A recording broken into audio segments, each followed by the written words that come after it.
continuando con el tema del agua y hielo, vamos a pasar lo que es a la secuencia de hidratación de una proteína.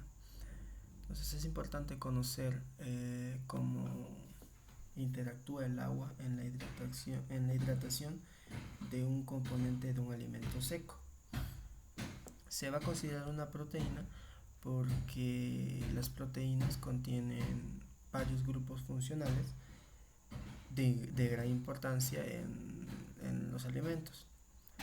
Entonces, la proteína que vamos a considerar es la lisosoma, aunque en realidad, la lisosima, aunque en realidad los datos que les voy a presentar a continuación son datos no solo de lisosima, sino más bien de proteínas globulares. La lisosima es una enzima que cataliza reacciones en nuestro organismo. Entonces, vamos a considerar los datos obtenidos de varios autores, pero la tabla que vamos a mostrar, que les voy a mostrar a continuación, es recopilada del Fenema, del libro de Fenema.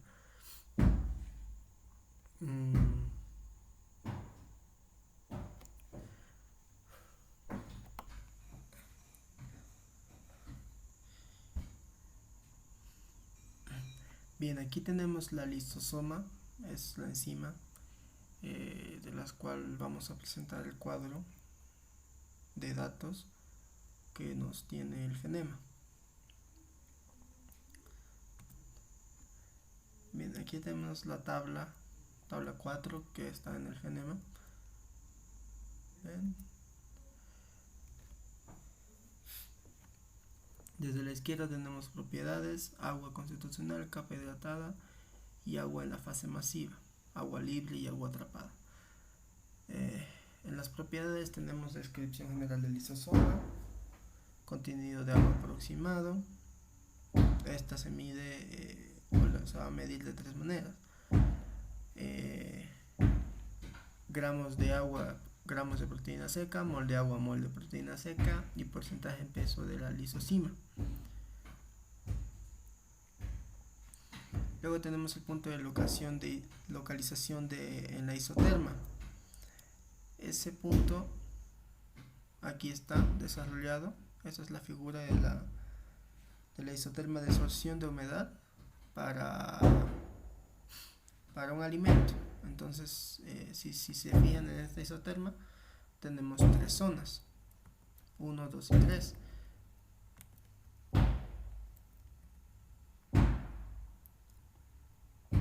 Las cuales también están aquí en el cuadro. Si vemos, dice presión de vapor relativa, que es la presión del agua pura la presión del agua del alimento sobre la presión del agua de vapor del agua pura. ¿Esto qué es? Es lo que se conoce como actividad. Entonces tenemos aquí la actividad del agua. Más abajo tenemos zona, que son las zonas que vemos aquí: 1, 2 y 3. Son estas zonas: 1, la extrema a la izquierda es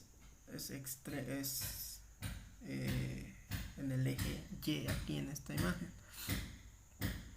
Zona 1, zona 2 A, zona 2B, zona 3, y eso ya vamos a detallar en unos instantes.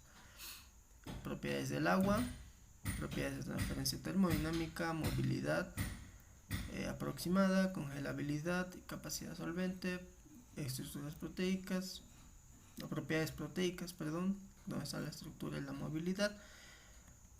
Entonces comenzamos con la descripción general de la lisosima. El agua constitucional dice que se supone que está presente en la proteína seca al comienzo de la hidratación, es decir, está presente obviamente en una ínfima cantidad y en espacios específicos, porque lógicamente no vamos a deshidratar al 100% un compuesto, una molécula. Entonces aquí hay unos detalles de la descripción general de la lisocima. Vamos a tratar de estudiarlo por las zonas que vemos aquí. Estas zonas que nos dice zona 1 extrema izquierda, zona 1, zona 2A, son zonas que en realidad no existen. Es un parámetro arbitrario que se toma para su estudio. No es como que, o sea, sí, el comportamiento está estudiado en base a estas zonas, pero estas zonas no están delimitadas en realidad, solo es una suposición. Entonces, en la zona 1, en la extrema izquierda, que para nosotros es cercano al eje Y en este cuadro, el contenido del agua es, si se fijan, de 0,01 gramos de agua por proteína seca. Recordemos que el agua es una molécula pequeña comparada a la molécula de una proteína, porque las proteínas se consideran macromoléculas. Entonces también tenemos los valores de mol de agua sobre mol de proteína seca. El porcentaje en peso del agua sobre la lisocima. Tenemos su coeficiente de actividad, que es de 0,02. Y tenemos algunas propiedades. Dice, parte crítica, estructura de proteína nativa. Es decir, que en este punto sigue siendo proteína, o sea, no le afecta demasiado la presencia del agua. Ya en la zona 1 observamos el aumento de la concentración, obviamente, de gramos de agua sobre gramos de proteína,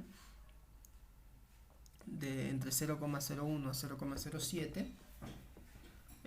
Transformados a moles sería de 8 a 56 en relaciones, obviamente, y en peso de 1 a 6.5%. Tenemos también su actividad, la actividad del agua, y tenemos aquí en propiedades estructuras. Dice, las interacciones del agua principalmente es con grupos cargados. Si consideramos la proteína, es lógico pensar que tiene grupos cargados. Eso lo vamos a ver más adelante en el capítulo de proteínas, obviamente, pero tenemos idea de que tiene grupos cargados tanto negativa como positivamente. Entonces, al comenzar la hidratación, el agua va a tender a irse con estos grupos cargados negativamente, porque el agua es un compuesto polar. Entonces, si se fijan, aquí hay una relación de 2 moléculas de agua por cada grupo. Eso es debido a la atracción, a la polarización.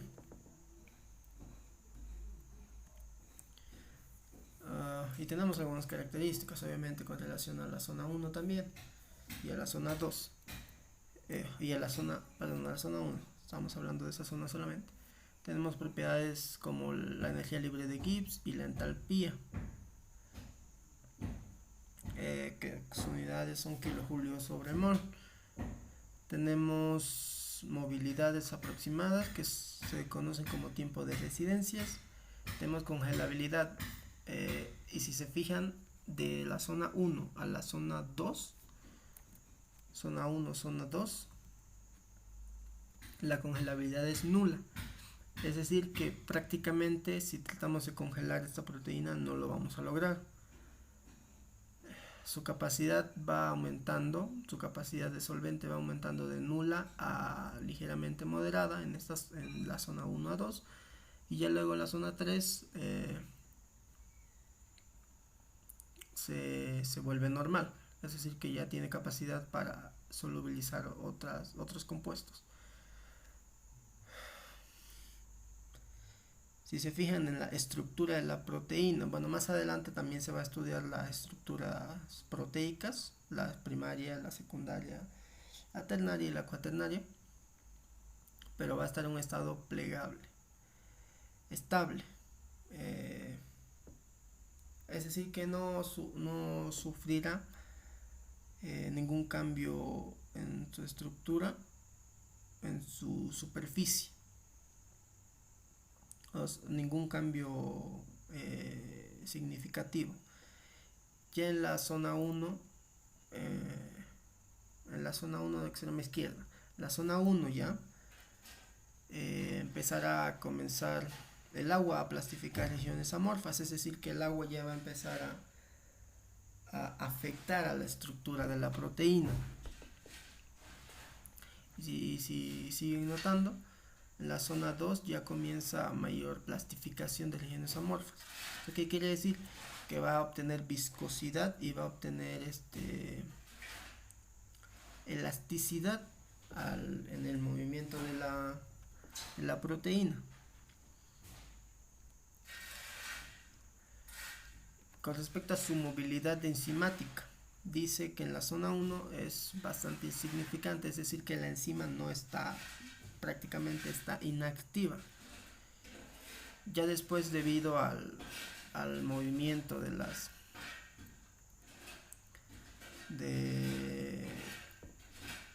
cadenas de la proteína, debido al aumento del agua, que vemos aquí interacciones del agua, por ejemplo en la zona 2A, interacciones del agua dice con grupos polares de la superficie proteica, y luego ya se va aumentando hasta la zona 2B, donde ya, aparte de los grupos polares, ya se aumentan a los grupos no polares. Entonces ya existe esa interacción con los grupos no polares, débil obviamente, porque son no polares, pero ya existe en la zona 2B.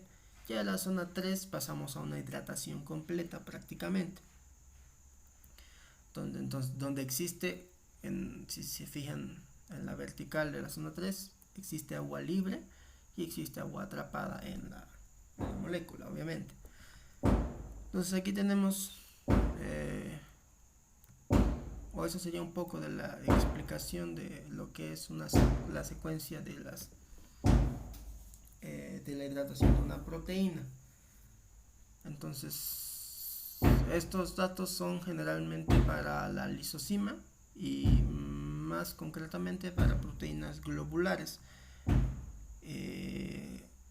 Si se fijan al final del cuadro, dice los datos son de Rapley y Careri, Outhin, Lounas y Petit, Franks y otras fuentes de las cuales se ha basado el FENEMA para realizar este cuadro. Entonces, eso sería todo.